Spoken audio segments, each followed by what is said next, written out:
කාගේ හරි වැරද්දක් දැක්ක ගමන් වැරද්ද කරපු කෙනාට නැතුව තන තන අර කේලම් කියනවා කියන්නේ තන තන කියවන මිනිස්සු ඕනේ තරම් ඉන්නවද නැද්ද ගම්වල? ඉන්නවා. මම නම් හරීම අකමැති පිළිකුල් සහගත කොටසක් තමයි ඔය කාගේ හරි වැරද්දක් දැක්කම අදාළ කෙනාට නැතුව තන තන කියවන මිනිස්සු. නේ මම හරීම අකමැති ඒ වගේ මිනිස්සුන්ට. මොකද ඒක මිනිස්සෙක් විදියට කරන ගැළපෙන දෙයක් නෙවෙයි. නේ කාගේ හරි වැරද්දක් තියෙනනම් මං කියන්නේ පෞරුෂයක් තියනවා නම් කාට හරි ඔබට පෞරුෂයක් තියෙනම් ඔබ කාගේ හරි වැරද්දක් දැක්කොත් ඒ වැරද්ද ගැන කතා කරන්න ඕනේ කාත් එක්කද? ඒ වැරද්ද කරපු කෙනා එක්කනේ. ඒක අපි වැරද්ද කරපු කෙනා එක්ක කතා කරන්න පෞරුෂයක් නැතුව මේක තන තන කියෝ යනවනම් ඒක ගැළපෙන දෙයක්ද? ඒක ගැළපෙන්නේ නැහැ. ඒක මහ පහත් ගතියක් නේ. කේලම්කි කියන්නේ ඒක. හරි මතක තියාගන්න වැරද්දක් දැක්කොත් මොකක් හරි වැරද්දක් අපිට ඒක හදන්න කියන හැඟීමක් තියෙනවනේ. සමහර වෙලාවට ඔය කේලම් කියන මිනිස්සුන්ගේ තියෙන එක ලක්ෂණයක් තමයි ඇත්තටම වැරදි කේලම් කියන අය දහන අයද.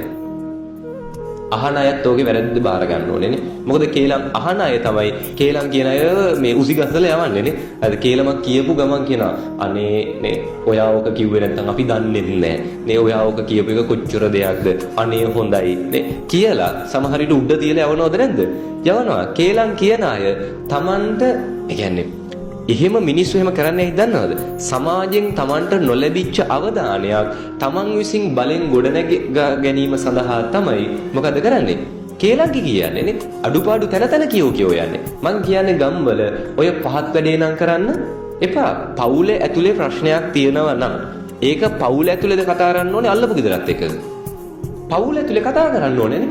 ඒක අල්ලපු ගෙදරට ගිහිල්ලා කියවල වැඩක් නෑ. එතෙන්දී ප්‍රශ්නේ තව දුරදිග යනවා මිසක තව තැන්වල ඇදි යනවා මිසක ඔය පිට මිනිස්සුන්ට මතක තියාගන්න ඔබ ගැන කාටවත් හැඟීමක් නෑ. කවදාවත් ගෙදර ප්‍රශ්න එළියට ගිහින් කතා කරන්න එපා. ඒක ගෙදර ඇතුලේ විසඳ ගන්න. පැහැදිලිද කියන එක නේ. කාගේ හරි වැරද්දක් දැක්කොත් ඔබේ ගමේ වැරද්දක් පිට ගමක ගිහිල්ලා කියවන එක වීරකමක් නෙවෙයි.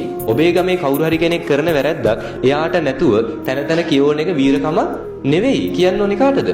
ඒ වැරද්ද කරපු කෙනාටනේ.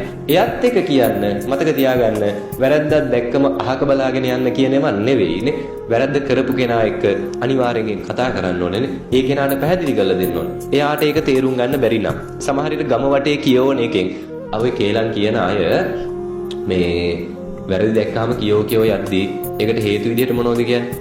ඔය ඉස්සෙල්ලම කේලම් කියන අය පළවෙනිටම කියන්නේ මොකද්ද? මේ කේලමක් නන් නෙවෙයි නේ. එහෙමනේ පටන් ගන්නෙ නේ.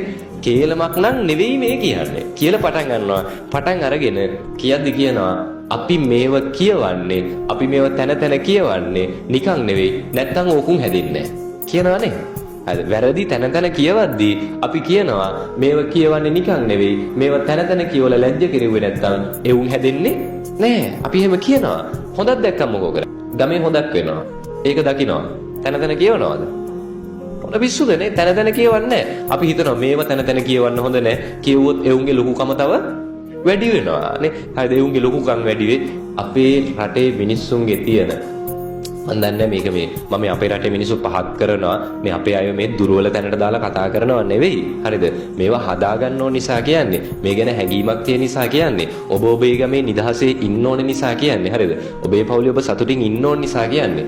ඔබේ ගමේ හොඳ දේවල් වෙනවා. හොඳ දේවල් කරන අය ඉන්නවා. ඔබේ පවුලේ ඉන්නවා.